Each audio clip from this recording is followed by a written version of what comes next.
Olá, seja muito bem-vindo à nossa nova série que estamos abrindo ainda hoje, a série Evangelhos, e dentro da série Evangelhos estaremos estudando dentro do Evangelho de João o tema sinais. Jesus fez 7 sinais que foram registrados por João, ou seja, 7 milagres que ele operou e que foram registrados no Evangelho de João, com um propósito exclusivo. Esses milagres, eles são exclusivos de João e ele os colocou no seu evangelho com um propósito. Nós vamos analisar que propósito foi esse. E o grande propósito dessa série é tentarmos entender por que os milagres são importantes dentro do contexto da vida do crente. Será que todas as vezes que um crente ora, um milagre extraordinário tem que acontecer? O que é que Jesus quis ensinar quando ele esteve aqui na Terra e operou tão grandiosos milagres? Nós vamos tentar nos aprofundar dentro dessa temática nessa temporada. Você deve estar se perguntando por que é que as temporadas mudam, né? Ou por que as séries mudam. Nós temos algumas séries dentro do contexto da Bíblia, série Patriarcas. Dentro da série Patriarcas já estudamos o patriarca Abrão, pretendemos estudar o patriarca Isaac e o patriarca Jacó. Dentro da série Profetas Menores, já estudamos Joel, estudamos agora recentemente Abacuque, pretendemos também estudar Zacarias muito em breve. São 12 profetas menores, então tem muita coisa boa dentro desses livros para podermos analisar. Dentro da série Evangelhos, já estudamos dentro do Evangelho de Lucas a temática da oração.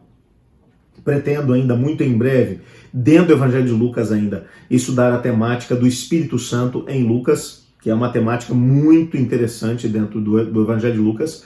Temos ainda a série Atos e Epístolas, que será a próxima que faremos logo depois dessa série da série Evangelhos, o Evangelho de João, onde veremos o plantio, a plantação, a fundação da igreja cristã dentro do livro de Atos.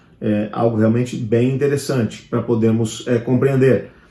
E assim por diante. Temos dentro das séries, essas séries maiores, elas representam temas que estaremos estudando e dentro delas temos um subtema que nesse caso será sinais dentro do Evangelho de João. Eu espero que você seja muito abençoado dentro dessa série. Sem mais delongas, eu gostaria que você nesse momento recebesse o nosso forte abraço, onde quer que você se encontre, seja você membro da Igreja de Santo Amaro, seja você membro da Igreja Jardim Prudência, seja você membro de qualquer outra denominação ou de outra igreja e que está assistindo essa série junto conosco, seja muito bem-vindo. Eu espero que esses temas possam ajudá-lo a crescer espiritualmente, não apenas em conhecimento, mas também na relação com Cristo Jesus. Ok? Nós vamos ler um texto de João capítulo 20, versos 30 e 31. Para essa leitura, eu estou usando a nova versão transformadora da Bíblia. Se você tiver aí essa mesma versão e quiser usar, seja ela em papel, como a que eu estou usando aqui hoje, ou seja ela uma versão eletrônica no seu celular, no computador, no tablet, enfim, acompanhe a leitura porque isso vai nos ajudar. Leia o texto, mantenha a tua Bíblia aberta que a gente vai dar uma passeada nela hoje, tá legal? Para podermos entender aqui essa temática do Evangelho de João. Então eu passo a ler agora, João capítulo 20, versos 30 e 31. Jesus realizou na presença dos seus discípulos muitos outros sinais milagrosos, que não estão registrados nesse livro. Mas esses foram escritos para que vocês creiam que Jesus é o Cristo, o Filho de Deus, e crendo tenham vida em seu nome. Feche os seus olhos. Obrigado por tua palavra, Senhor, e obrigado porque nela podemos entender a sua vontade para a nossa vida. Ajuda nesse momento cada um de nós a podermos crescer não apenas no conhecimento intelectual, mas também no conhecimento experimental, junto com o Senhor, na relação. Queremos nesse momento te pedir que o Senhor fale conosco através do teu livro, pois em nome de Jesus que oramos. Amém. Antes de podermos analisar aqui o Evangelho propriamente, existem algumas coisas sobre o Evangelho que seria interessante nós analisarmos. João é o único dos 4 evangelhos que é considerado não sinótico. Sinóticos são aqueles que são parecidos. Eles usam a mesma estrutura para poder contar a história de Cristo Jesus. O evangelho mais antigo Com certeza, o Evangelho de Marcos, que foi escrito para um público maioritariamente de romanos, e ele é apresentado, ou Jesus é apresentado nesse mesmo Evangelho, como o servo perfeito, aquele que está para poder servir e para poder expandir território. Já Mateus, muito provavelmente, ele escreveu tendo como base o Evangelho de Marcos. O Evangelho de Marcos, que é o menor dos 4 evangelhos. Mas ele pegou a mesma estrutura, o conteúdo integral de Marcos está no Evangelho de Mateus. Você percebe nitidamente que Mateus só pegou aquele conteúdo e aumentou esse mesmo conteúdo. Mas ele tem um público diferente. Ele escreveu maioritariamente para judeus, para provar que Jesus é o Messias, aquele que havia sido predito no Antigo Testamento. Por isso, vez após vez, ele vai mencionar como foi profetizado pelo profeta tal, e aí ele começa a repetir as profecias do Antigo Testamento. Não há nenhum dos 4 evangelistas que faça isso com tanta frequência quanto Mateus. Lucas, por sua vez, escreveu para um público maioritariamente de gentios, de não-judeus. Esse público é um público importante para Lucas, já que ele foi discípulo de Paulo, e ele fez uma pesquisa acurada para poder apresentar Jesus como um homem perfeito, como aquele que, no poder do Espírito Santo de Deus, ele fez coisas extraordinárias. Cerca de 60 anos depois que o último dos evangelhos foi escrito, provavelmente o próprio evangelho de Lucas, estamos falando especificamente de algo entre ano 90 a 96, mais ou menos, da nossa era, foi escrito o 4º evangelho, que é o evangelho de João. Não usou a estrutura que foi usada por Marcos, Mateus e Lucas. A estrutura de João é completamente diferente dessas. O propósito de João é completamente diferente. João é considerado como um livro dirigido para um público universal, ou seja, ele é tanto para judeus quanto para não judeus. E o propósito desse livro é mostrar que Jesus Cristo é Deus. Que Jesus Cristo é Deus. Ele não se tornou um meio-deus, um semideus, como o próprio gnosticismo, que é uma filosofia da época de João, que já havia se infiltrado dentro do próprio cristianismo, vinha pregando. Que Jesus Cristo, ele parecia ser um homem, mas na verdade não era. Algumas linhas diziam que ele parecia Deus, mas não era Deus. Outros diziam que ele era Deus, mas não era homem. Então João vem para poder mostrar que ele é 100% homem e é 100% Deus. Esse é um dos grandes propósitos desse evangelho. Foi escrito por ninguém menos do que pelo próprio João. João, que o seu nome especificamente, de forma explícita, não é mencionado no próprio evangelho, mas os pais da igreja de forma unânime atribuem o evangelho a ele, até porque esse é mais fácil de poder ser tanto datado quanto ao mesmo tempo de se estabelecer quem foi o autor, porque ele é muito recente. Ele foi, sem sombra de dúvida, o penúltimo livro da Bíblia a ser escrito. O último livro provavelmente foi o próprio Apocalipse. Alguns eruditos bíblicos vão dizer que talvez João tenha sido completado depois que João teve as visões do Apocalipse, mas o que de forma unânime os teólogos dizem é que o Evangelho de João teria sido escrito enquanto ele era pastor da igreja de Éfeso, uma importante igreja na região da Ásia Menor, onde o apóstolo Paulo passou 3 anos, e dali ele plantou todas aquelas igrejas que Jesus Cristo enviou cartas para elas, e que ficaram registradas inclusive no próprio livro do Apocalipse. Éfeso, Esmirna, Pérgamo, Tiatira, Sardes, Filadélfia, Laodiceia, Hierápolis, Colossos, todas as igrejas foram escritas nesse mesmo período. Ou todas as igrejas foram plantadas nesse mesmo período. E João acabou se tornando pastor da igreja de Éfeso. João tem uma história fantástica. Ele é filho de Zebedeu, irmão de Tiago, e ao mesmo tempo filho de Salomé. Existem algumas tradições muito antigas que mencionam que Salomé poderia ter sido irmã de Maria, mãe de Jesus, o que faria com que João e Tiago fossem parentes próximos de Jesus, o que inclusive até explicaria o fato de que a Salomé, em determinado momento, foi até Cristo Jesus e pediu para que os 2 filhos pudessem se sentar, um à sua direita, outro à sua esquerda. Portanto, faz parte realmente da tradição. Se isso é verdade ou não, nós não sabemos, mas existem boas evidências que acabam comprovando exatamente isso, o que significa que João provavelmente seria teria um grau de parentesco com Cristo Jesus por causa da própria Maria. João, sem sombra de dúvida, era um dos discípulos mais próximos de Jesus. Houve 3 momentos nos evangelhos em que ele, juntamente com o seu irmão Tiago e Pedro, foram separados por Cristo Jesus para tarefas muito especiais. A primeira ocasião foi na transfiguração, quando as vestes de Jesus se tornaram mais brancas do que as vestes branqueadas, alvejadas por qualquer lavandeiro, como diz os evangelhos. Lá no alto do monte estavam apenas João, Tiago e Pedro. O segundo momento foi quando a filha de Jairo foi ressuscitada. Estavam no quarto apenas o pai e a mãe da menina, juntamente com Jesus, é claro, e Pedro, Tiago e João. A terceira ocasião foi quando Cristo Jesus esteve entrando em oração, quando ele entrou no Getsemane, ou foi para o Getsemane na noite em que ele suou grossas gotas de sangue. Ele então traz esses 3 para mais próximo de si e pede para que eles pudessem orar junto com ele.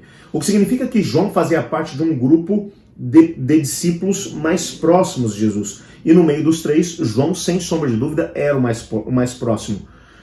Os evangelhos, especificamente o evangelho de João, vai nos mostrar que João realmente, pela proximidade que teve com Cristo Jesus, conseguiu ter acesso a algumas informações que os outros não tiveram. Por exemplo, é ele quem vai mostrar que já na quinta-feira à noite, na hora da ceia, João descobriu, antes que Judas fosse exposto, que Judas era o traidor. Por quê?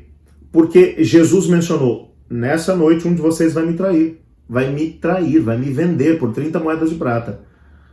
João, que está perto de Jesus, e inclusive reclinava-se ao peito de Jesus, chegou perto do Senhor e falou: Senhor, quem é? Conta aí pra gente. E Jesus fala para ele: aquele para quem eu entregar esse pedaço de pão molhado é ele. E Jesus, de forma discreta, os outros não perceberam o que tinha acontecido. Jesus foi lá e molhou o pão no molho e entregou para o Judas.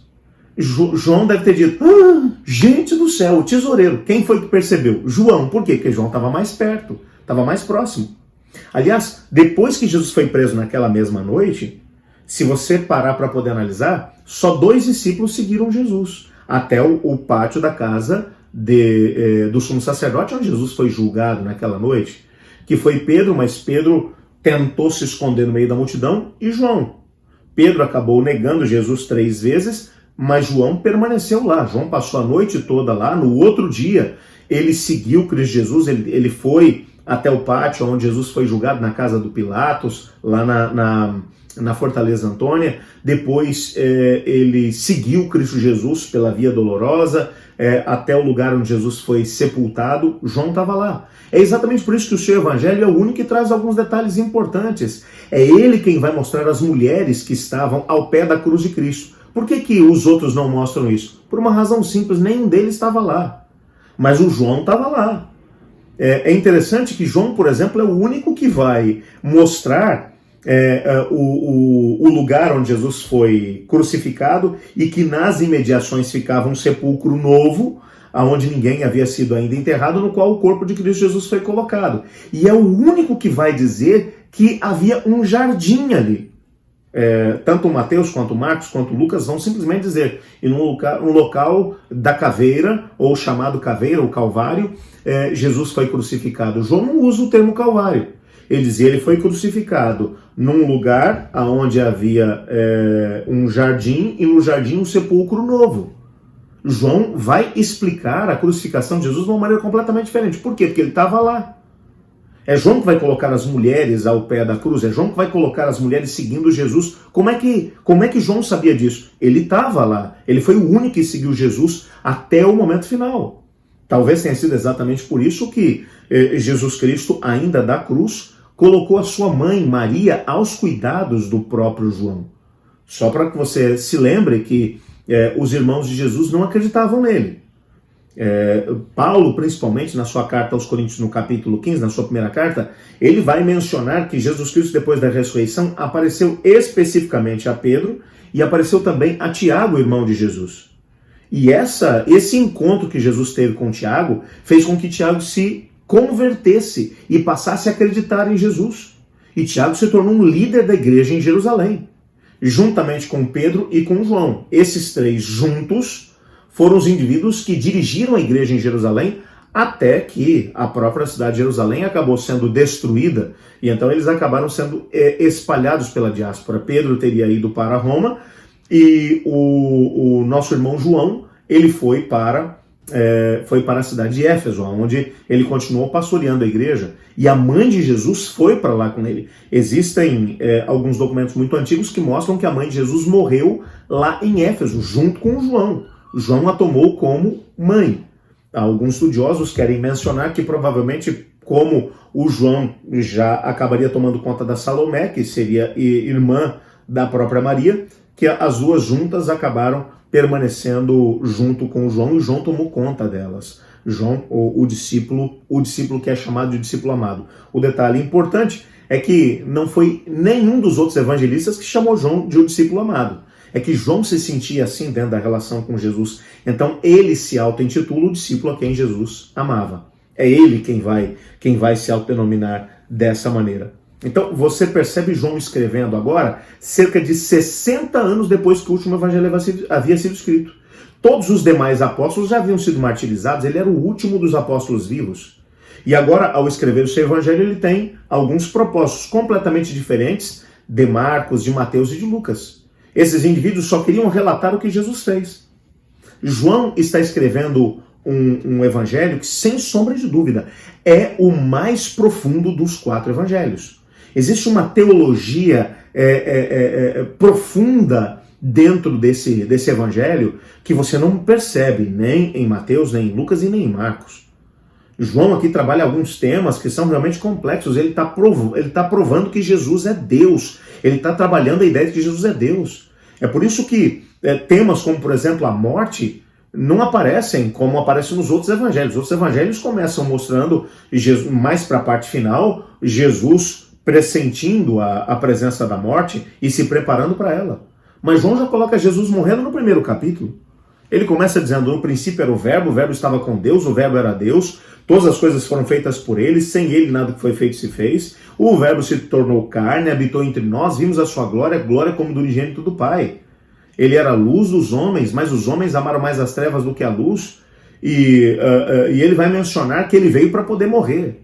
Já no capítulo 1, Jesus já sai morrendo. Ele já veio com o propósito de poder morrer. No Evangelho de João, várias vezes, esse tema vai ser recorrente, vai aparecer. A ideia da morte. É em João, por exemplo, que Jesus vai dizer, eu vim para morrer, eu vim para dar a minha vida, mas ninguém pode tomá-la de mim. Eu dou para poder retomá-la, para poder reassumi-la. Eu não tenho tempo para poder falar sobre todos esses detalhes dentro do Evangelho de João. Quem sabe mais adiante podemos fazer uma outra série sobre a morte no Evangelho de João. Vale muito a pena. Jesus abraçando a morte dentro do Evangelho de João. Mas o tema principal do Evangelho de João é esse mencionado no capítulo 20, versículos 30 e 31 que acabamos de ler. João aqui ele menciona explicitamente que muitos outros sinais milagrosos foram feitos por Jesus, mas que não foram relatados nesse livro. Mas esses que foram relatados foram escritos com um propósito, para que creiamos que Jesus é o Filho de Deus e que crendo nele tenhamos a vida eterna. Então o grande propósito aqui do que João colocou no seu livro foi para poder ajudar as pessoas a crer que Jesus é o Filho de Deus. É interessante que ele vai colocar essa temática exatamente depois, o contexto do capítulo 20 é a ressurreição de Jesus. Olha, o capítulo 20, a partir do verso 1, vai mencionar como foi que ele ressuscitou. A partir do verso 10, Jesus aparece para Maria Madalena e manda que ela vai ter com os discípulos e eles não creem nele. Depois, o versículo 19 vai mostrar Jesus aparecendo especificamente para os discípulos. Tomé não estava presente. Depois vem a partir do versículo 24, Tomé está junto com os 12, Jesus aparece e Jesus fala para o Tomé, Tomé, vem aqui só para poder falar contigo, vem cá, bota tua mão aqui no meu machucado, aqui ó, na minha ferida, põe tua mão aqui do meu lado, na minha fronte, veja que sou eu. E Tomé se ajoelha e diz, Senhor meu e Deus meu. Aí Jesus olha para ele e fala assim, bem-aventurado és, Tomé, por ter crido. Mas bem-aventurados mesmo são aqueles que não viram e creram. Você creu porque viu. Mas muitos crerão sem ver. Esses são bem-aventurados. Logo depois disso, ele vai mencionar exatamente o texto que nós lemos. e Jesus realizou na presença dos seus discípulos muitos outros sinais milagrosos, e esses são registrados, esses não estão registrados nesse livro, mas esses que foram escritos para que vocês creiam que Jesus Cristo é o Filho de Deus e crendo tenham a vida eterna no seu nome. Ele aqui está mencionando explicitamente a razão pela qual o livro foi escrito, para que creiamos que Jesus é o Filho de Deus. Mas crer ou ter fé no Evangelho de João é algo completamente diferente de tudo aquilo que vai aparecer nos outros 4 evangelhos. Para João, crer em Cristo significa que você estabelece uma predisposição de segui-lo. Crer em Cristo Jesus significa que você não apenas acredita que ele é Deus, mas significa que você está disposto a segui-lo, a se tornar discípulo dele. João coloca um elemento de relacionamento dentro do crer em Cristo Jesus. Provavelmente era exatamente disso que Tiago, irmão de Jesus, estava falando quando ele escreveu na sua carta a ideia de que os demônios creem em Deus e tremem de medo, mas fé sem obras é morta. A ideia de obras, na perspectiva do João, eu creio em Cristo, creio que ele é o Messias, ok, então agora eu vou demonstrar isso em obras. Como? Andando com Jesus, seguindo Jesus, me tornando discípulo dele. Eu tenho um relacionamento com ele. Eu quero te desafiar a entender aqui no Evangelho de João, em primeiro lugar, 2 coisas. Primeiro, aliás, uma coisa, João escreveu o seu Evangelho de forma pensada, isso é muito claro quando você analisa o Evangelho. Ele escreveu o seu Evangelho dividindo o Evangelho em 2 partes. A primeira parte está compreendida entre o capítulo 1 e o capítulo 11. Nesses capítulos, João vai mostrar o ministério público de Jesus. É nessa primeira parte que vão aparecer os 7 sinais que vão compor aqui os milagres que Jesus fez, certo?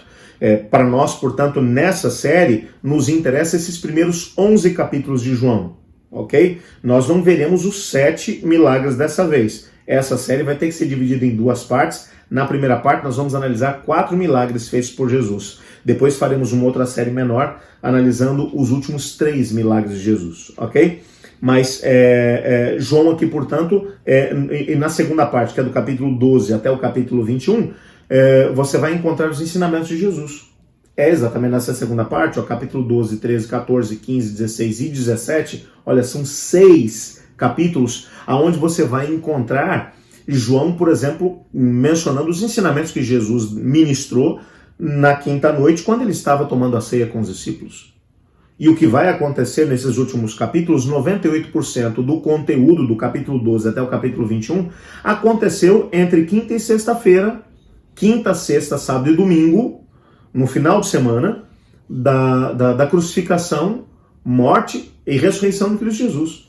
Depois ele vai terminar ali com mais um capítulo mencionando Jesus aparecendo aos discípulos depois da sua ressurreição e reconfirmando os discípulos e os estabelecendo enquanto apóstolos. Mas essa é a grande divisão que você vai encontrar. Os primeiros 11 capítulos e depois os últimos capítulos do capítulo 11, do capítulo 12, aliás, até o capítulo 21. Um detalhe que é importante aqui dentro do Evangelho de João, e eu quero te desafiar aí sim a poder estudar o Evangelho e fazer uma anotação na tua Bíblia. Se você der uma olhada na minha Bíblia, no Evangelho de João, eu acabei colocando em evidência, em cada capítulo, eu tenho alguns capítulos, não sei se dá para você poder enxergar daí, onde eu acabei pintando em cor verde todos os versículos onde o tema do crer em Cristo Jesus, ou crer que Ele é Deus, aparecem. E eu tive um susto positivo dentro do Evangelho de João. Em todos os capítulos você encontra essa temática. Por quê? Porque é a temática principal do livro.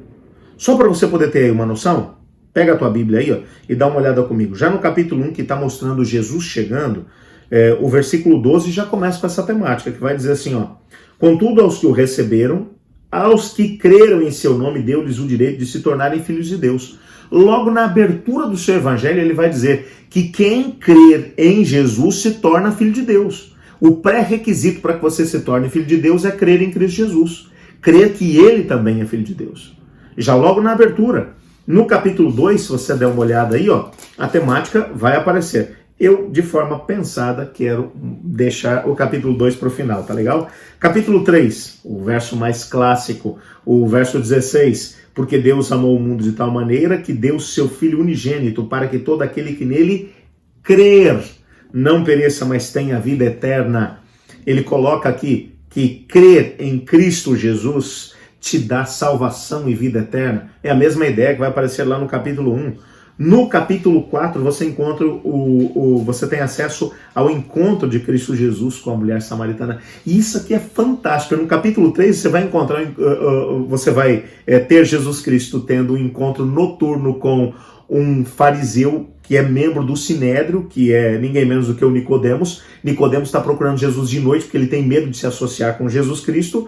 Ele crê que Jesus é o Filho de Deus, mas ele tem medo de se posicionar por causa do próprio Sinédrio, com medo da exposição pública. Aí no capítulo 4, ele nem consegue entender direito o que Jesus está falando, porque quando Jesus fala, você tem que nascer de novo, ele diz, ó, Senhor, mas eu sou um homem velho, como é que um velho pode nascer de novo, vai entrar de novo no ventre da sua mãe? E Jesus vai dizer para ele, ó, Nicodemos, você é mestre em Israel e não entende essas coisas, como é que vai entender as outras que eu tenho que te ensinar? Mas no capítulo 4, Jesus encontra uma mulher que nem é judia, ela é samaritana, e Jesus vai explicando as coisas para ela, e teologia pesada que vai aparecer no capítulo 4, nessa conversa dele com a mulher. E ela vai crer em Jesus. E não apenas isso, ela vai até a cidade, chama as outras pessoas para poderem ouvir Jesus, e no final do capítulo, nos versos 41 e 42, João já diz assim, ó, e por causa da sua palavra, muitos outros creram, e disseram à mulher, agora cremos não somente por causa do que você disse, pois nós mesmos ouvimos e sabemos que esse é realmente o Salvador do mundo. Portanto, essa mulher não apenas vai crer em Jesus, mas vai entender os temas teológicos profundos que Jesus vai discutir com ela, e ainda vai se tornar uma missionária, vai trazer outras pessoas para Cristo Jesus. O capítulo 5 é um capítulo muito interessante. Tem aqui a cura do homem que era paralítico no tanque de Betesda. A gente vai estudar esse tema na sequência. Depois vem toda uma discussão que é feita a respeito de Jesus. Os judeus que estão ouvindo Jesus Cristo, alguns creem, outros não. O versículo 45 vai terminar dizendo, contudo não pensem, Jesus está falando, não pensem que eu os acusei perante o Pai. Quem os acusa é Moisés, em quem estão as suas esperanças. Se vocês crescem em Moisés, creriam também em mim, pois ele escreveu a meu respeito. Visto, porém, que não creem no que ele escreveu, como então crerão no que eu digo?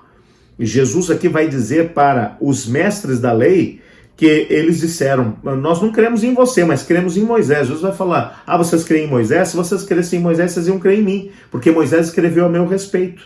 É um embate poderoso que Jesus vai ter. O capítulo 6 vai falar aqui sobre a multiplicação dos pães, a gente vai estudar esse tema aqui ainda também. Jesus anda sobre as águas, que é a continuação dele. Na sequência, Jesus já está do outro lado do mar da Galileia. Ele começa o seu discurso mostrando que ele é o pão da vida. E aqui vai acontecer uma coisa fantástica. As pessoas olham para Jesus e falam assim, Jesus, a gente estava querendo um pão aí. Está dando fome.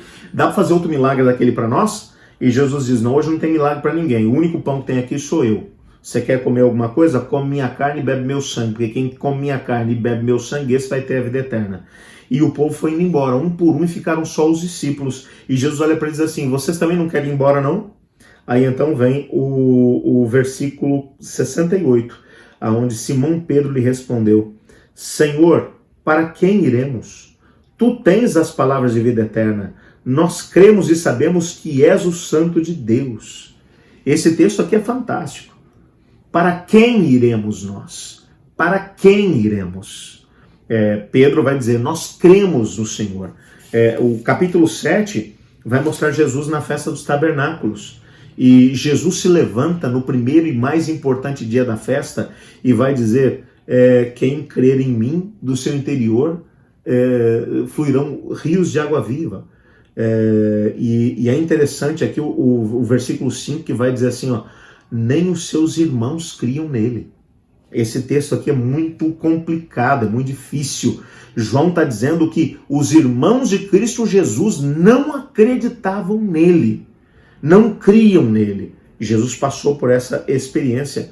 Eu não tenho tempo para poder trazer aqui os elementos, mas é um texto muito rico. O capítulo 8 é um capítulo fantástico, mostra ali alguns dos discursos feitos por Jesus de novo na região da Judéia, junto com fariseus e mestres da lei, e o versículo 30 vai dizer: e tendo dito essas coisas, muitos creram nele, mesmo entre os judeus. É bem verdade que na sequência depois eles querem apedrejar Jesus, mas alguns acreditaram nele. O capítulo 9, Jesus cura um cego de nascença. A gente vai falar aqui sobre esse milagre também. Depois vem aqui os fariseus questionando esse camarada, porque a cura foi feita num sábado. E depois Jesus se encontra de novo com esse rapaz. Versículo 35. E Jesus ouviu que haviam expulsado o rapaz da sinagoga, e ao encontrá-lo disse: você crê no Filho do Homem? Perguntou o homem: quem é ele, Senhor, para que eu creia nele? Disse Jesus: você já o tem visto, e é aquele que está falando com você. Então o homem disse: Senhor, eu creio, e o adorou. Esse indivíduo, depois do milagre que Jesus fez, e é interessante que esse é um detalhe importante a respeito desse milagre, porque João vai dizer que o milagre aconteceu para que esse camarada pudesse crer em Jesus. É interessante que a crença dele em Jesus não aconteceu antes do milagre, mas aconteceu depois. Mas isso é uma grande discussão que a gente vai ter aí durante essa nossa série. O capítulo 10 vai apresentar Jesus como bom pastor. Depois os judeus desacreditam de Jesus. E o texto termina no capítulo 42 dizendo: e ali muitos creram em Jesus. Depois vem o capítulo 11. O capítulo 11 é fantástico. No capítulo 11 você vai encontrar aqui um momento fantástico da morte de Lázaro, e aí então você encontra um grupo específico de judeus que estão junto com Maria e Marta. Já fazia 3 dias que Lázaro estava morto. Marta vem correndo para Jesus e diz: se o senhor estivesse aqui, meu irmão não tinha morrido. E Jesus vai dizer aquela sua célebre frase: eu sou a ressurreição e a vida, aquele que crê em mim, ainda que morra, viverá. E aquele que vive e crê em mim não morrerá eternamente. Você crê nisso, Marta? E Jesus confronta Marta com a ideia do crer, e logo depois vai ressuscitar também Lázaro, um milagre fantástico. O capítulo 12, Jesus é ungido em Betânia, ele entra de forma triunfal em Jerusalém, depois ele vai pregar no templo, e depois vem aqui o resultado disso. Isso aqui aconteceu no domingo da semana da paixão de Jesus, versículo 42. Ainda assim, muitos líderes dos judeus criam nele, mas por causa dos fariseus, não confessaram a sua fé com medo de serem expulsos da sinagoga. Esse é um dos textos mais tristes que João vai colocar no seu evangelho. Muitos creram em Jesus, mas tinham medo de se posicionar ao lado de Cristo, porque tinham medo da estrutura religiosa do seu tempo, com medo de serem expulsos da sinagoga. Há tanta coisa bonita que poderia ser dita aqui. Mas eu quero terminar. Olha, e se você continuasse capítulo 13, 14, 15, 16, 17, 18, 19, 20, 21, em todos os capítulos a ideia de crer está lá presente. Mas esse exercício que eu estou fazendo com você, eu quero terminar no capítulo 2. O capítulo 2, verso 23, termina dizendo assim, ó: e enquanto estava em Jerusalém, na festa da Páscoa, muitos viram os sinais milagrosos que ele estava realizando e creram em seu nome. Mas Jesus não se confiava a eles, pois conhecia todos. Não precisava que ninguém lhe desse testemunha a respeito do homem, pois ele bem sabia o que havia no interior do homem. Esse texto aqui é tremendo. Esse texto vai dizer que Jesus realizou muitos milagres em Jerusalém. E por causa dos milagres, as pessoas criam nele. Inclusive, a partir desse momento, muita gente começa a seguir a Jesus. Em busca do quê? Do milagre. Mas Jesus não cria neles. É interessante esse contraste que João vai colocar. As pessoas criam em Jesus, mas Jesus não cria nelas. Jesus não acreditava nelas. E isso aqui muda completamente o cenário de algumas coisas que são mencionadas hoje, principalmente pela teologia da prosperidade, que diz que se você crer em Deus, você vai ter um milagre. E se o milagre não acontecer, é porque você não acreditou direito. Porque se você acreditar, se você crer, você vai poder fazer, qualquer milagre vai acontecer. Você não vai ter problema financeiro, você não vai ter problema de saúde, você não vai ter dificuldade nenhuma. É bem verdade que essa é uma ideia furada, bonita, mas furada. Porque esse texto vai dizer que muita gente acreditou em Jesus por causa do milagre e começou a seguir Jesus, mas Jesus não acreditava nelas. Por quê? Porque todas as vezes nos evangelhos, e João vai mostrar isso de forma muito clara, que as pessoas começaram a segui-lo por causa do milagre e Jesus deu um perdido na multidão e foi-se embora.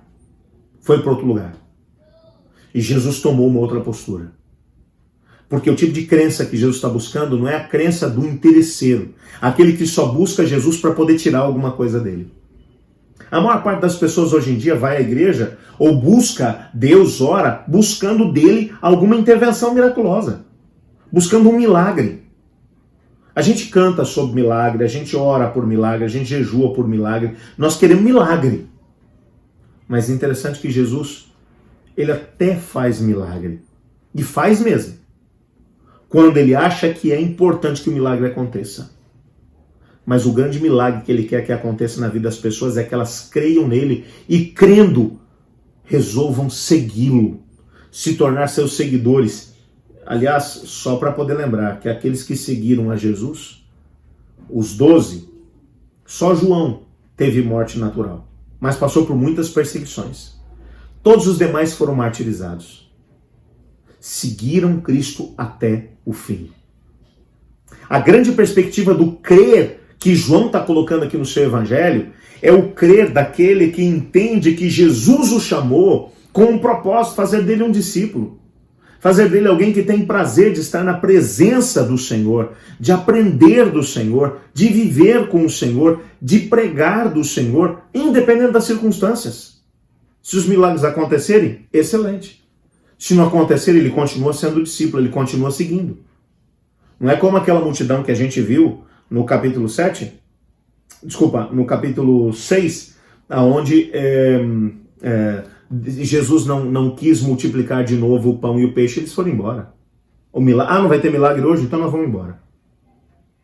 A multidão, as pessoas que Jesus está procurando, gente em quem Jesus crê, é o tipo de indivíduo que diz: eu estou contigo, ainda que ele me mate, nele eu esperarei. Esse é o tipo de pessoa que Jesus está buscando. É aquele que diz: eu vou ser fiel até a morte e vou receber a coroa da vida. Não importa o que vai acontecer, não importa se haja um milagre ou não, não importa se haja uma intervenção miraculosa ou não, eu creio no Senhor, eu creio no seu nome. Se ele quiser operar um milagre, eu estou com ele. Se ele não operar, eu continuo com ele. Porque mais importante do que o milagre é a relação com o Senhor. Esse é o tipo de pessoa em quem Jesus crê. A grande pergunta que eu quero deixar para você no final desse primeiro tema que a gente está estudando dentro do Evangelho de João não é se você crê em Deus. A pergunta que eu queria que você se fizesse agora é: Jesus crê em você? O tipo de fé que você tem estabelecido em Deus faz com que o Senhor Deus creia em você? Você hoje é um discípulo que segue Jesus em busca de um milagre? Ou você é o tipo de discípulo que segue Jesus mesmo que ele não opere um milagre? A resposta a essa pergunta vai determinar que tipo de discípulo é você. Porque se você só segue Jesus por causa do milagre, pode saber que em algum momento, quando Jesus não operar o milagre que você está buscando, você vai acabar deixando o caminho do Senhor. Em algum momento isso vai acontecer. Mas se você estiver disposto a seguir Jesus, quer ele opere, quer ele não opere, então você vai permanecer com Jesus para sempre. E Jesus olha para você e diz: eu acredito em você. Em você eu creio. É interessante que o João vai trabalhar a ideia de que quando você crê em Jesus, você crê que ele é o Filho de Deus, você tem a vida eterna. Mas tão importante quanto você crer em Cristo, na perspectiva de João, é ele crer em você. E a pergunta que eu quero fazer no encerramento desse primeiro estudo é: Jesus crê em você? Será que Jesus crê em você hoje? O tipo de relação que você tem estabelecido com Cristo é o tipo de relação que faz com que ele olhe e diga: eu creio no Samuel, porque eu sei que ele vai permanecer comigo até o fim. Quer eu faça um milagre, quer eu não faça. O tipo de religiosidade que você tem criado é o tipo de religiosidade que espera apenas que ele faça aquilo que você espera que ele faça. A gente é tão bom nisso. Nós sabemos exatamente o que Jesus tem que fazer, quando ele tem que fazer e do jeito que ele tem que fazer. E se ele não fizer, a gente fica zangado com ele. Eu tenho visto tantas pessoas fazendo algumas postagens e mandando mensagens nessa época, dizendo: eu não creio mais em Deus, porque Deus deixou que a Covid levasse embora meu marido, minha esposa, meus filhos, meus pais. Tanta gente sofrendo no meio dessa grande crise. Esse é um tempo que tem demonstrado que algumas crenças em Deus, algumas crenças em Cristo são tão frágeis. Jesus olha para você e para mim e diz: você crê em mim? Mas a grande pergunta que a gente tem que fazer para ele hoje é: Senhor, o Senhor crê em mim? Ou a minha fé é tão superficial e tão egoísta que está buscando apenas extrair do Senhor alguma coisa? Eu hoje gostaria de dizer para o Senhor: Senhor, me ajude a estabelecer uma relação com o Senhor que não dependa exclusivamente da tua resposta na minha vida, mas que me mantenha firme com o Senhor, quer o Senhor opere, quer não opere. Eu queria orar por isso. Ore comigo. Obrigado, Senhor, porque em tua palavra descobrimos que tão importante quanto crermos no Senhor é que o Senhor creia também em nós. Ajuda-nos, Senhor, a podermos crer em Ti, em todas as circunstâncias, pois é em nome de Jesus que oramos. Amém.